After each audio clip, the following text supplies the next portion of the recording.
My name is Neil Hayes-Hill. I'm a South African architect, and I specialize in the tourism and safari industry, which gives me fabulous scope to be able to explore African architecture and interpret it, notably for incoming and international tourists.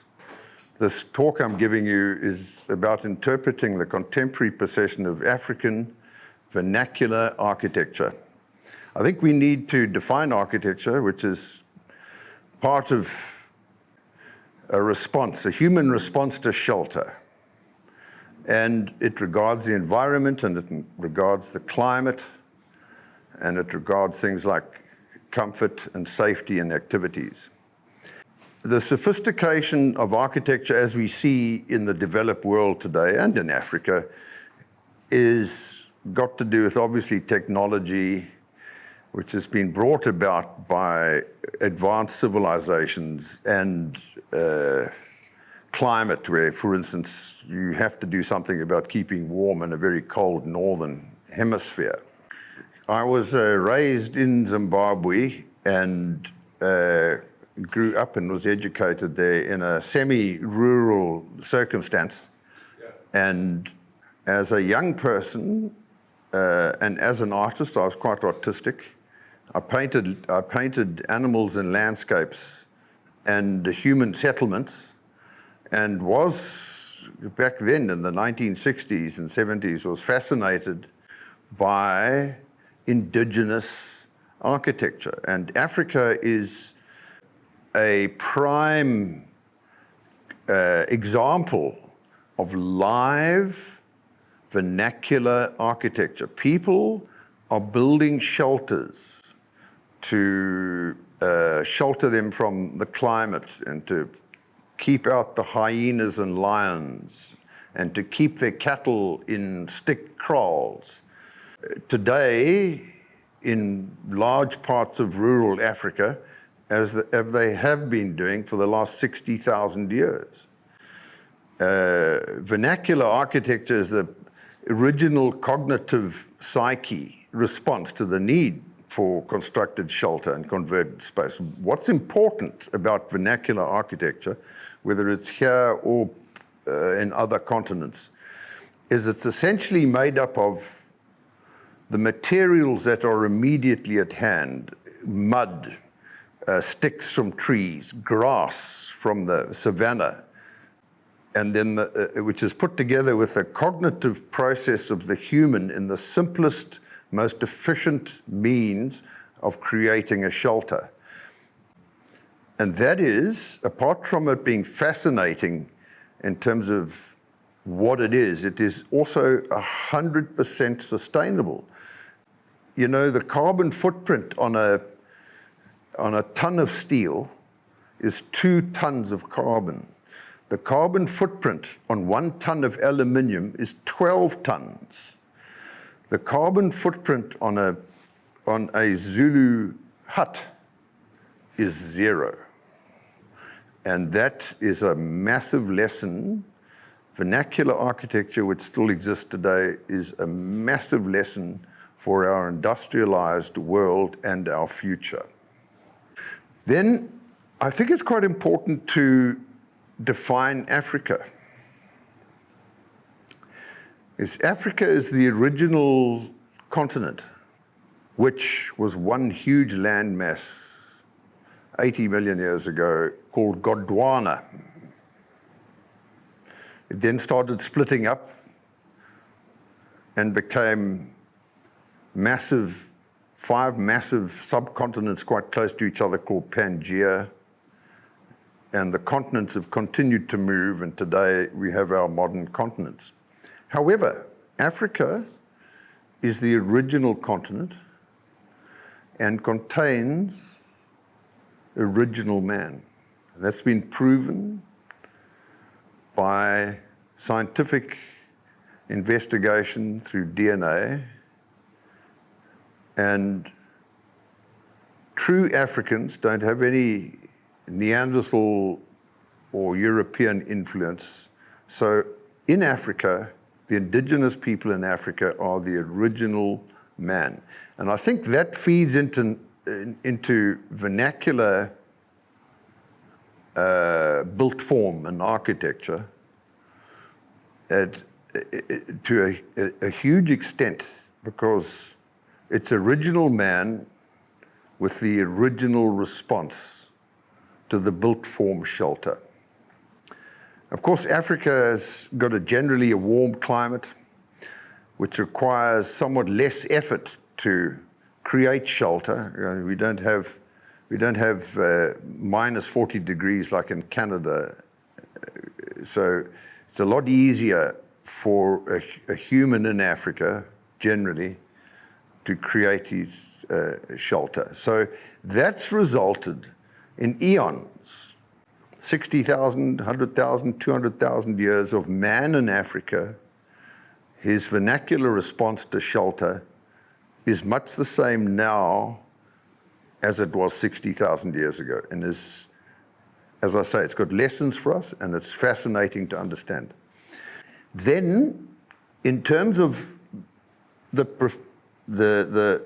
procession, this is now to do with spirituality and the human psyche and drama and life. Life is a procession from the cradle to the grave. And it's filled with spirituality because of the human psyche and the mind. And for those that are religious, the soul. But it's got to do with, procession's got to do with spirituality. And Africa is full of it. The procession is the dramatic interpretation of the movement of things. From the abstract, like life in terms of cradle to the grave, right through to physical processions as the ancient Egyptians had, and how they arranged their buildings and their spaces between buildings, and how they traversed spaces in their festivals and their funerary processions, which emulated life. You know, from the river of life, the Nile, through to the Valley of the Kings, which is the desert and where there's death. Okay, scroll for me there, please, Wandili. Spirituality and psyche is introduced into these processions and has a dramatic effect from within and without spatial arenas, and greatly enhances them. The ancient Egyptian temples and buildings directly reflected the concept of a dramatic procession in the abstract, and did so ending with the startlingly amazing arcades of magnificently decorated columns, as seen in the Temple of Amun at Karnak. Then, on a lesser scale and a more vernacular scale, the Zulu Hut.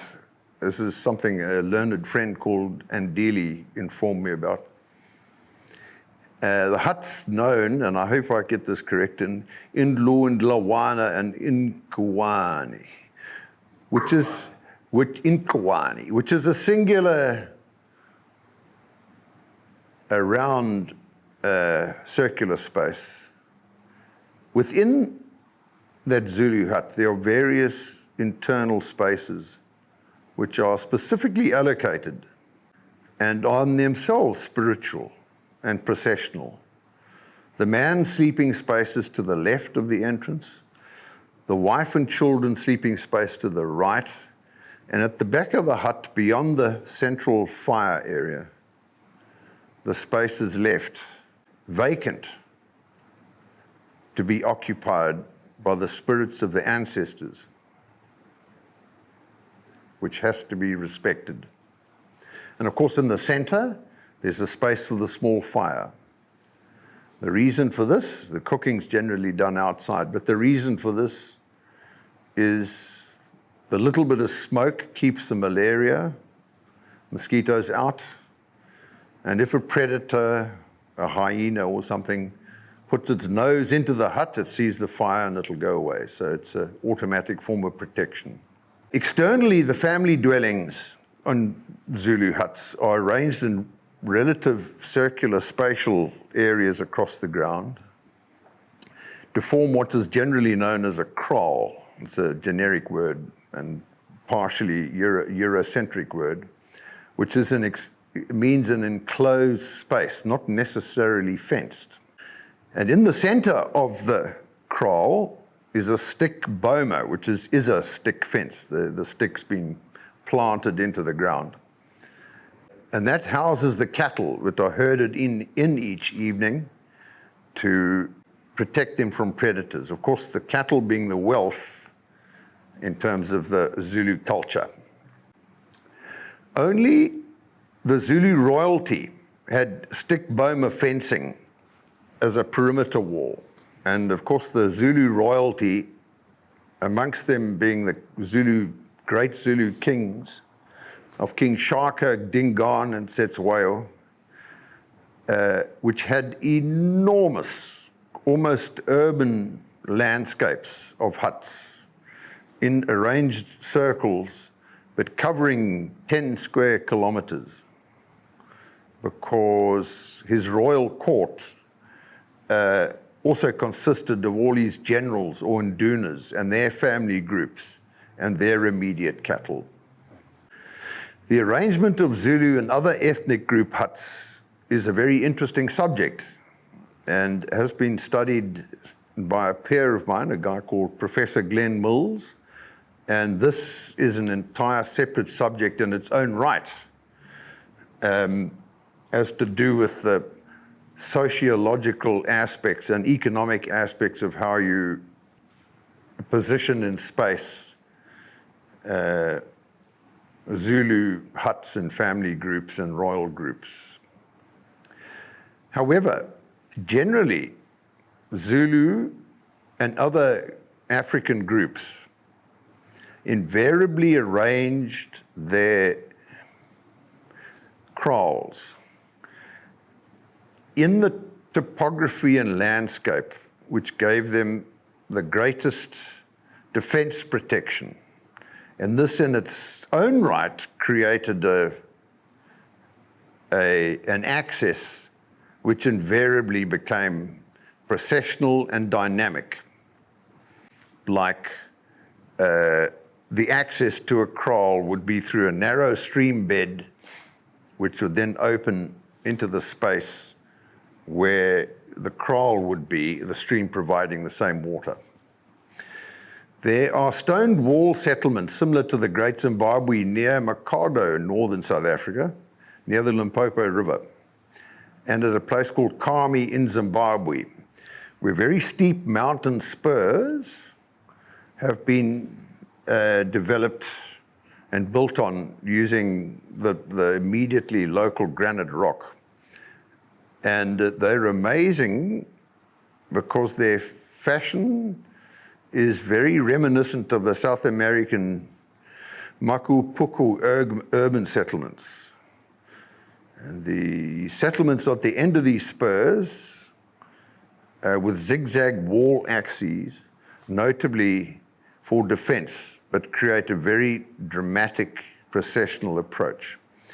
Great Zimbabwe, the enormous walled mini-city in central Zimbabwe, has very high, 5-meter, 7-meter high stone walls, which are concentric and ringed, also allowing for defense. So in order to get in, you've got to go through concentric rings, which can be defended.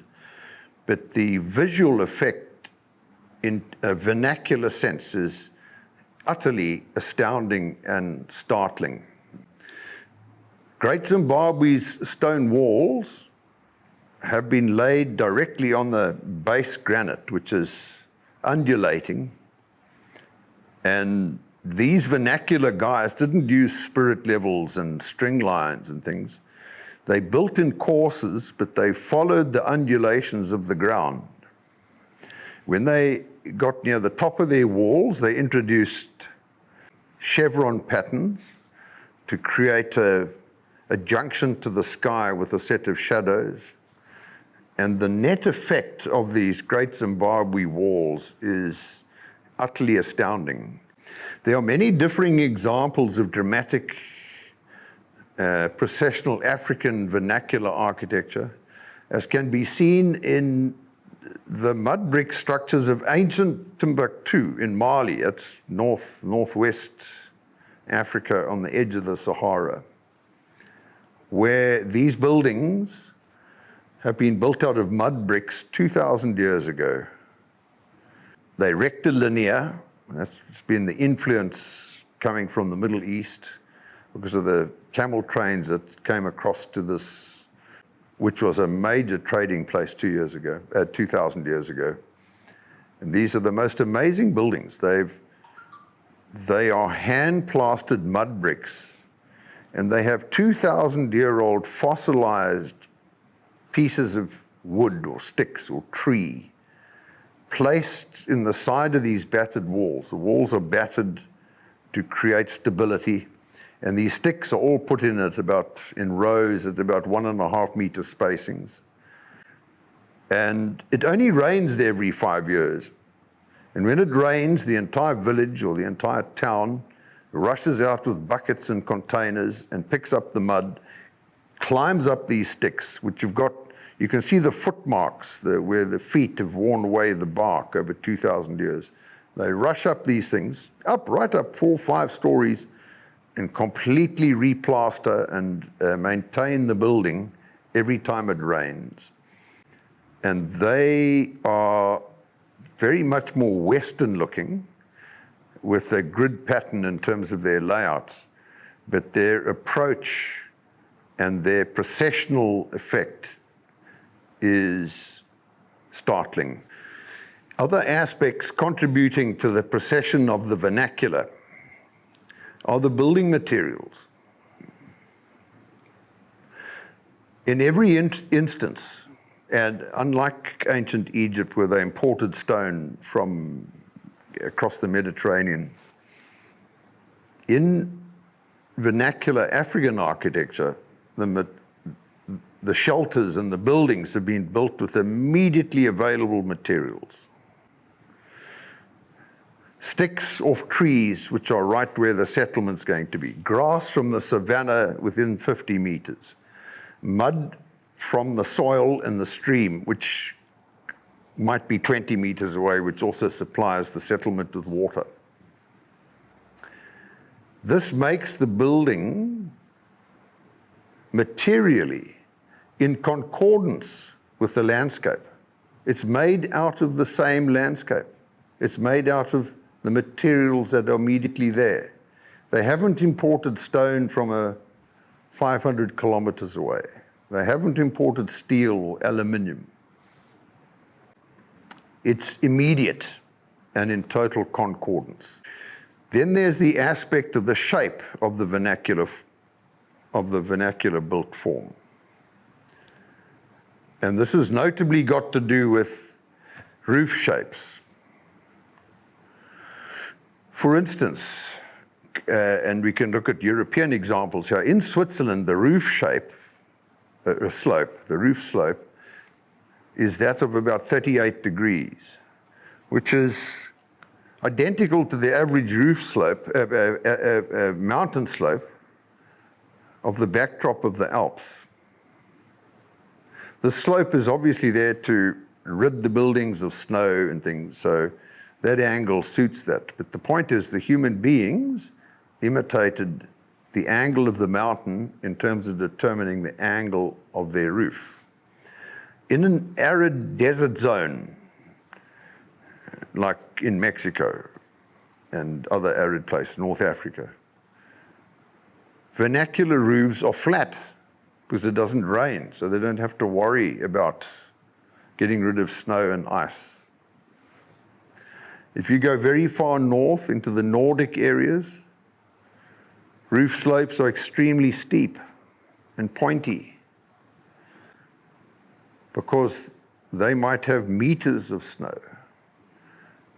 And the inspiration from the very high pitches comes from the pointy high pitches of all the fir trees and conifers that occur there. In Zululand, the Zulu huts are round in the vertical profile, sometimes coming in slightly over the horizontal median.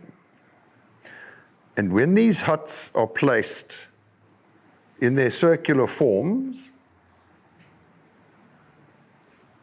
and they're perceived on approach, they emulate almost identically the hills of Zululand, which also tend to be rounded, small hills. And these things inform me that the natural response of the human in certain environments and in formulating his or her method of construction of shelter unconsciously utilizes the shapes of landscapes in formulating the method of construction.